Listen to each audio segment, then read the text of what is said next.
Hello guys, it's the Two Chosen Ones here, and this is my side of this, coming at you guys today with the ARC-170 versus the Vulture droid, and right now I'm at Dylan's house. Yeah, you can hear him in the background. So, here's some background info over these. The ARC-170 was used by the Galactic Republic during the Clone Wars. It was a standard ship, the cheapest one to make for the Republic.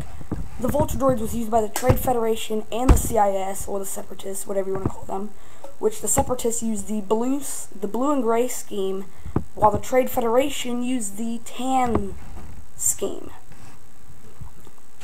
Okay, so how we will be judging these today will be the costs, the weapons, the armor, the mobility, the size and equipment, and the production speed and the production price.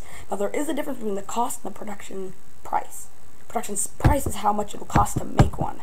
The cost is just how much it would be to buy one.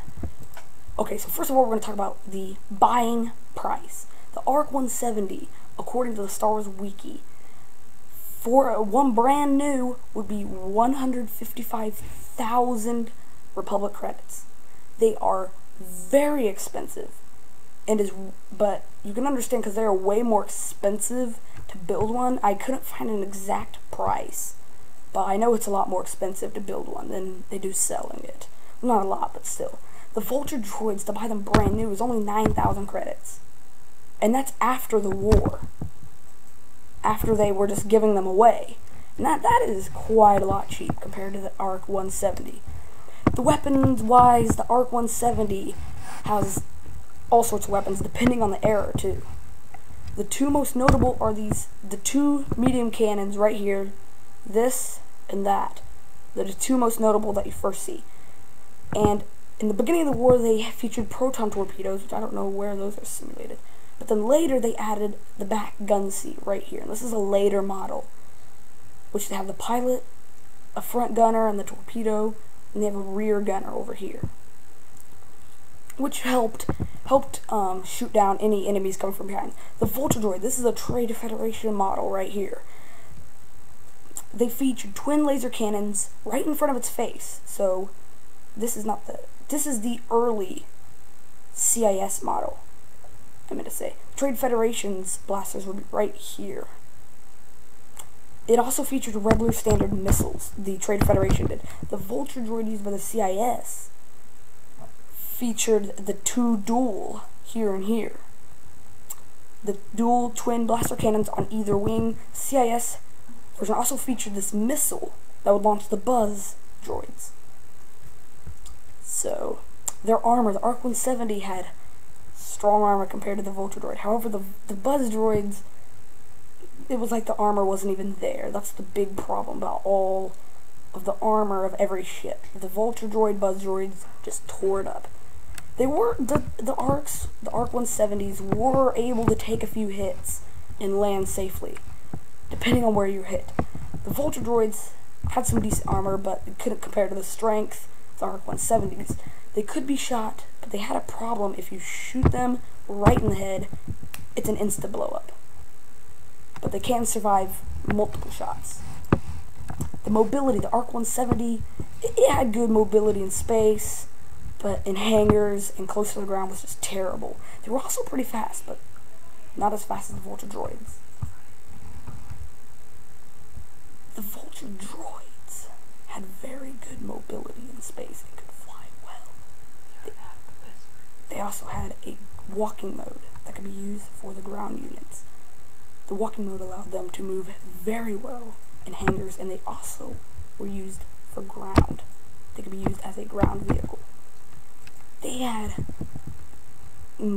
astounding speeds compared to some of the other ships, but they didn't compare to like Delta 7s, the Jedi interceptors. The size and equipment. The ARC-170 is typically 12.71 meters long. The wingspan is typically 19.85 meters. The ARC-170 is equipped with multiple sensors and communication devices. It also features life support. It held 2 rear engines and a hyperdrive. And the wings were known as, I think they're called, like, forget what they're called, but the wing, like the model name for them, the wings could be locked into an attack mode, which, you know, if you watch the movies, you would see it pops out 2 extra wings on either side. The Vulture droid length in flight is typically 6.96 meters long. When walking, it is 6.87 meters tall. I could not find the wingspan, but it did not have that much equipment other than an engine. It did not feature hyperdrive either, which gave the ARC-170 way upper advantage. The production speed / price. ARC-170 was not easily made, and it was not produced very fast. It was not cheap to build. The Republic built as much as they could and continued to do so through the war. The company that made these was Incom Corporation, and the Republic practically bought these from them. But the Republic also made some of their own, which is the Z-26 Headhunters, pretty much an ARC-170 model, and then they wanted an upgrade. The Vulture droids were, like all droids, like all the basic droids, they were fairly easy and quick to be made. It was the cheapest ship ever made by the CIS. The CIS had continued till the very last moments of the war to make these ships. XI Charian, I think is how you pronounce that, is the company that built and sold the Vulture droids, which they also, I think, there was a factory or 2 on the planet Geonosis that also built them. The overall view, the ARC-170 for the price scored a 5 out of 10. Just simply because, you know, it's expensive. The weaponry scored a 6 out of 10. It had great weaponry. The armor could survive quite a few hits, but it wasn't as good as some of the other armory and some of the other ships, because they did feature shields, but they were light. Mobility is a 5 out of 10, simply because they're decently fast. They can maneuver through space, but close to ground level, they're not that good. Size and equipment, 7 out of 10, outstanding.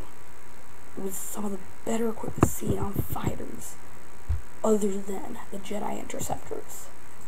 The production speed / price is a 4 out of 10. They were produced slow. They were produced expensively. The Vulture droid price, 8 out of 10. Cheap, especially when the war was done, when the CIS / Separatists were eliminated. They sold them for cheap just to get rid of them. The weapons, 6 out of 10. Amazing. Well, not amazing, but they were pretty good. Weaponry, for the fact that the buzz droid missiles, and I think the Separatist CIS model did way better than, you know, the Trade Federation. The armor is not that good. Simply, the head is its weakest point, like I said, and its wings right around the gun is also a very weak point too. The mobility, amazing speed, amazing moving. The walking mode is put it ahead of the ARC-170 there. Size and equipment, it failed that. 3 out of 10. It's decently big, not as big as the ARC-170, but the equipment, it has no equipment on it whatsoever. No scanners, no jammers, because some of the ARC-170s actually featured jamming devices that jammed the Vulture droids, because the Vulture droids would also have this communication system in it. They would clitter. They would, like, make some weird noise to communicate with each other. It was weird. But the ARC-170 could jam those. The Vulture droids had no way of jamming the communications of the ARC-170. The production speed and price, 6 out of 10. It could be produced quick, cheaply. It was just...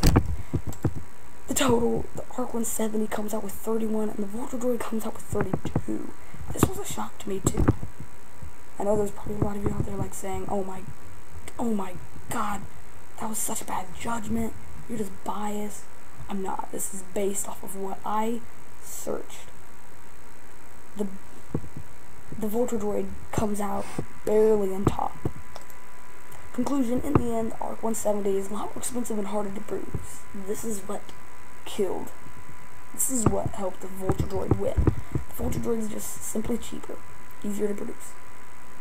And with that being said, Vulture Droid is slightly better than the ARC-170, but it's just the price. They're cheaper to make, and they're still pretty good. A lot of people look at Vulture Droids.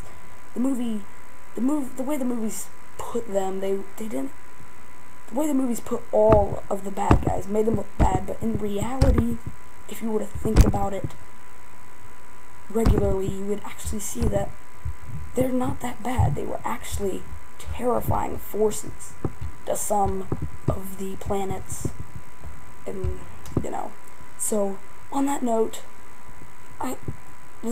feel free to go in the comments and just tell what you think about this. Say who you would think would win. And anyways, guys, I hope you guys like, comment, and subscribe. So see you guys later. See you guys later.